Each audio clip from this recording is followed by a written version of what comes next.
Hi friends, എല്ലാവർക്കും PSC അക്കാദമിയിലേക്ക് സ്വാഗതം. Administrative assistant Kerala police department നടത്തിയ ക്വസ്റ്റ്യൻ പേപ്പറിൻ്റെ കുറച്ച് ക്വസ്റ്റ്യൻസുമായിട്ടാണ് ഞാൻ എത്തിയിരിക്കുന്നത്. കുറച്ച് കണക്റ്റഡ് ഫാക്ട്സ് കൂടി ഉൾപ്പെടുത്തിയിട്ടുണ്ട്.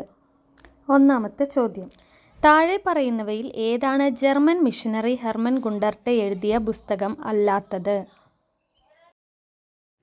ഓപ്ഷൻസ്: കേരള സമാചാരം, കേരള പഴമ, കേരളോൽപ്പത്തി, മലയാള ഭാഷാ വ്യാകരണം. ഇതിൻ്റെ ഉത്തരം കേരള സമാചാരം എന്നതാണ്, ഓപ്ഷൻ എ. ഇതുമായി ബന്ധപ്പെട്ട കുറച്ച് കണക്റ്റഡ് ഫാക്ട്സ് കൂടി നമുക്ക് പരിചയപ്പെടാം.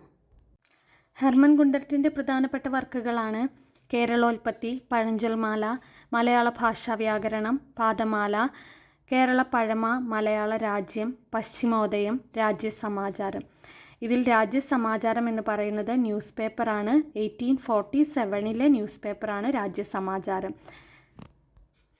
രണ്ടാമത്തെ ക്വസ്റ്റ്യൻ: 1615 കോഴിക്കോട് സന്ദർശിച്ച ആദ്യത്തെ ഇംഗ്ലീഷുകാരൻ ആരാണ്? Options: Ralph Fitch, captain Rudolph, captain William Keeling, admiral Nelson.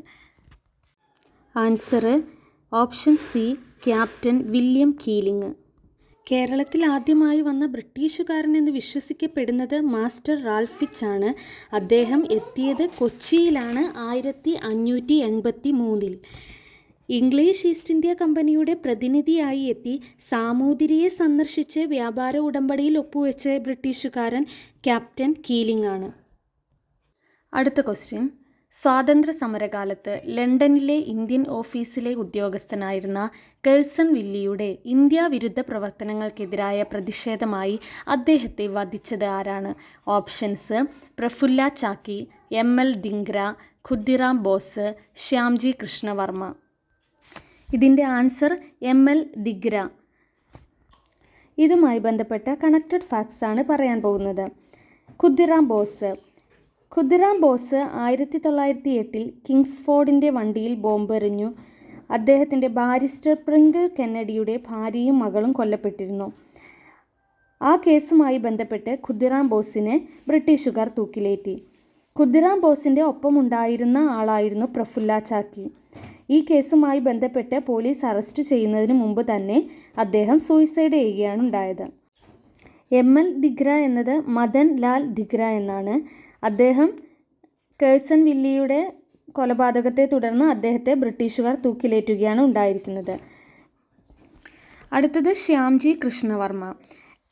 ലണ്ടനിലെ ഇന്ത്യൻ ഹൗസിൻ്റെ സ്ഥാപകനാണ്. ഇന്ത്യൻ ഹോം റൂൾ സൊസൈറ്റിയുടെ സ്ഥാപകനാണ്. ദ ഇന്ത്യൻ സോഷ്യോളജിസ്റ്റ് എന്നത് അദ്ദേഹത്തിൻ്റെ പത്രമാണ്.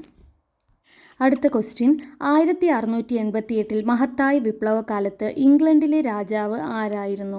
ഓപ്ഷൻസ്: ഒലിവർ ക്രോംവെൽ, ചാൾസ് രണ്ടാമൻ, ഓറഞ്ചിലെ വില്യം, ജെയിംസ് രണ്ടാമൻ. ഉത്തരം ജെയിംസ് രണ്ടാമൻ. ഇതുമായി ബന്ധപ്പെട്ട കുറച്ച് കണക്റ്റഡ് ഫാക്ട്സ് പറയാം. 1688 ഇംഗ്ലണ്ടിലെ മഹത്തായ വിപ്ലവമാണ് രക്തരഹിത വിപ്ലവം എന്നും അറിയപ്പെടുന്നത്. രാജാവിൻ്റെ ഏകാധിപത്യ ഭരണം അവസാനിപ്പിച്ച് പാർലമെൻറ്റിൻ്റെ അധികാരങ്ങൾ വർദ്ധിപ്പിക്കാൻ വേണ്ടിയിട്ടാണ് രക്തരഹിത വിപ്ലവം നടത്തിയത്. ഈ മഹത്തായ വിപ്ലവം നടക്കുമ്പോൾ ഇംഗ്ലണ്ടിലെ രാജാവ് ജെയിംസ് രണ്ടാമനായിരുന്നു. ചാൾസ് ഒന്നാമനെ രാജ്യദ്രോഹ കുറ്റം ചുമത്തി വധിച്ച ശേഷം ഒലിവർ ക്രോംവെൽ അധികാരത്തിലെത്തുന്നു. ഈ ഒലിവർ ക്രോംവെല്ലിൻ്റെ ഭരണകാലഘട്ടമാണ് കോമൺവെൽത്ത് കാലഘട്ടം എന്ന് അറിയപ്പെടുന്നത്. കോമൺവെൽത്ത് കാലഘട്ടം. അടുത്ത ക്വസ്റ്റ്യൻ: അമേരിക്കൻ സ്വാതന്ത്ര്യ സമരത്തിന് ശേഷം സ്വാതന്ത്ര്യ പ്രഖ്യാപനം ആരാണ് തയ്യാറാക്കിയത്? Options: George Washington, Thomas Jefferson, James Madison, Alexander Hamilton. ഉത്തരം തോമസ് ജെഫേഴ്സൺ. ഇതുമായി ബന്ധപ്പെട്ട കുറച്ച് കണക്റ്റഡ് ഫാക്ട്സ് പറയാം. അമേരിക്കൻ സ്വാതന്ത്ര്യ പ്രഖ്യാപനം തയ്യാറാക്കിയത് തോമസ് ജെഫേഴ്സണും ബെഞ്ചമിൻ ഫ്രാങ്ക്ലിനും ചേർന്നാണ്. അമേരിക്കൻ ഭരണഘടന തയ്യാറാക്കിയത് ജെയിംസ് മാഡിസൺ ആണ്. അമേരിക്കൻ ഐക്യനാടുകളുടെ ആദ്യത്തെ പ്രസിഡൻ്റായി തിരഞ്ഞെടുക്കപ്പെട്ടതാണ് ജോർജ് വാഷിങ്ടൺ. അടുത്ത ക്വസ്റ്റ്യൻ: 2024 ഒളിമ്പിക് ഗെയിംസിൻ്റെ ഉദ്ഘാടന ചടങ്ങിന് വേദിയായ നദി ഏതാണ്? റൈൻ നദി, ലോയർ നദി, സാവോൺ നദി, സീൻ നദി. ഇതിൻ്റെ ഉത്തരം നിങ്ങൾ കമൻറ്റ് ചെയ്യണേ. വീഡിയോ ഉപകാരപ്രദമായി എന്ന് തോന്നിയാൽ ലൈക്ക് ചെയ്യുക, ഷെയർ ചെയ്യുക, സബ്സ്ക്രൈബ് ചെയ്യുക. ഈ ക്വസ്റ്റ്യൻ പേപ്പറിൻ്റെ ബാക്കി ചോദ്യങ്ങളും കണക്റ്റഡ് ഫാക്ട്സുമായി അടുത്ത വീഡിയോയുമായി ഞാൻ വരാം. അതുവരെ ബായ്.